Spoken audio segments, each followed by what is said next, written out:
And our last guest, listen to this. This is, I'm not making this up. Our last guest tonight, he just ran 50 marathons in 50 states in 50 days.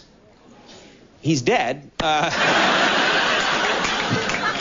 his body's here. And we're going to poke it with a stick. Seriously, 50 marathons in 50 consecutive days. Insanity. Dean Karnazes is on the stage. I never said that he survived. Max Weinberg and the Max Weinberg 7 Marathon.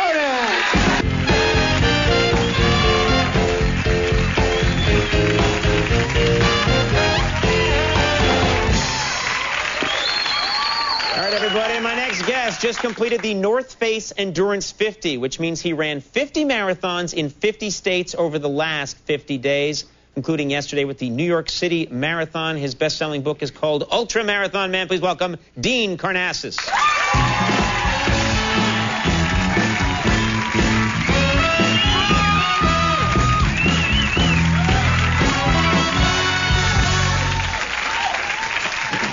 You know, when they told me that when the producer said that they wanted to book you, I kept making them repeat because I thought I was missing something. You have run, in the last 50 days, you've run 50 marathons. You've run 1 marathon a day, is that right? 1 a day, and I guess what they didn't tell you is 1 in every state. So. Right, no, I knew that, but yeah. I thought, well, I could run, 17 feet in 50 states. I couldn't, that wasn't the part that was blowing me away. I'll hop a plane and then I'll run, run to the next block. But the 50 marathons in 50 days completely blows my mind. First of all, why are you not dead? I was thinking about it this morning, but I decided I had to be in your show, so I had to wake up. Yeah. Worth living for this show. When did you start? You started September 17th. Yep, St. Charles, Missouri, Lewis and Clark Marathon, and finished yesterday right here in New York. Yeah. Now, was this last one just impossible? I mean, isn't there a cumulative effect where you feel like over, each day it gets harder and harder, or is it like Groundhog Day? It's the same experience every day. I actually got stronger every day. I mean, yesterday was my fastest time. I finished in about 3 hours flat, and the human body's remarkable. I mean, it's... No. Okay. Let's specify your human body's remarkable. Mine is not remarkable. When are you going to run again? You're going to take a break now? When are you going to run again? I think tonight. Yeah. You're going to run tonight? Well, today is the first day in 50 days I haven't got up in the morning and run a marathon, and I don't feel that great. I feel like something's wrong. I should be running. So I think, yeah, after our show, I'll go for a little run. Now it's very late. It's 1, yeah. Just play along. How do you feed your body enough to stay alive? I mean, if you're constantly running, you run constantly, what kind of caloric intake do you need? About 5,000 to 6,000 calories, yeah. And that's just, so you won't gain, you can eat 6,000. It's the greatest diet in the world. You start running, you can eat whatever you want. Yeah, there's a little bit of a downside to it, which is you have to run and run and run. And run and run and run.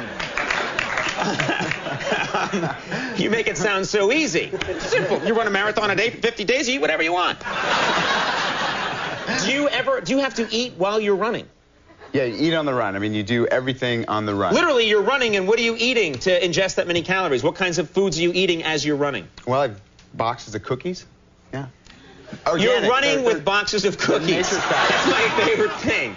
So you're just running, and you've got the Numinos, and you're just eating them as you go. Well, they're Nature's Path. They're organic. They're all natural. And yeah, you eat a box of cookies, and you eat pizza, and you eat. Pizza? What do you mean? You're running and you're holding pizzas? How do you eat a pizza while you're running? Well, they deliver it to me, and I've learned a couple of things. So they're driving alongside of you, and the guy is handing a pizza through the window while you're running. The hard part is getting them to complete the transaction as you're moving, because they want to stop and run your credit card through. No, work with me. You got to keep going here. Yeah, you should get a credit or store credit or something.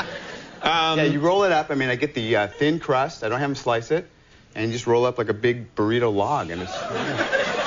You roll the pizza into a giant pizza burrito log while you're running 26 miles.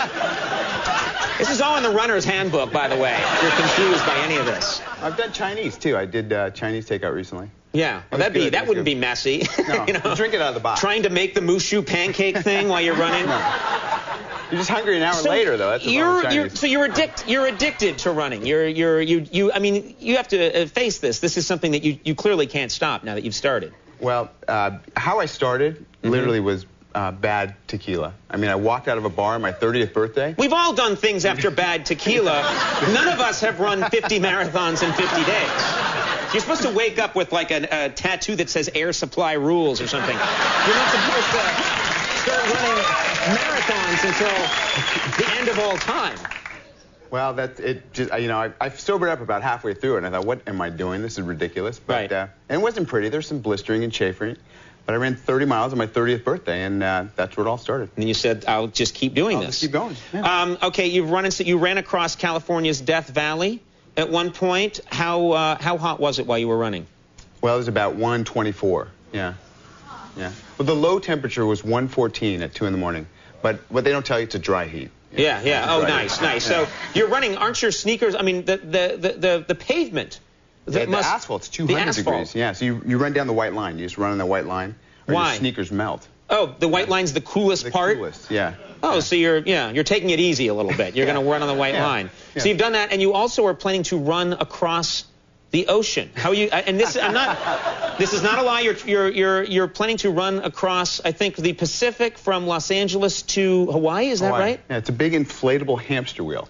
It's like a paddle wheel. You stand inside and you run. And I think we have a photograph of this because I didn't believe it. There it is. Well, that's clearly how Hurley's going to get saved. Here. Keep your eye on the horizon. Hey, dude. Incredible. And what's your next? So that's going to be it. That's going to be your next feat, is running across the ocean. When I get home, yeah. I live in San Francisco, so got a couple months ahead of me where I'm going to spend some time out there running and start here and walk out. You're going to run back to San Francisco from New York? Well, when the show's over. Yeah. I will buy you an airline ticket. I will get you. I have frequent flyer miles. I'll cash in. What's up here? Yeah, that's not happening. Yeah. I have the lungs of a 3-year-old child. Ultra Marathon Man is in stores now, and is this something? I know we're way over time, but is this? Do you really believe this is something anybody could do, or do you think you're just genetically somehow earmarked for this? You got to. If you're bright, you don't do these things. I'm just not very bright, so yeah. But I think anyone who's not good enough. Bright, You've answered my question. All right, Dean Karnazes, everybody. That's our show. We want to thank our guest, Jorge Garcia. Thanks so much. Good man. Thanks to Russell Crowe for being here. Thank you for Last Call with Carson Daly. Bye.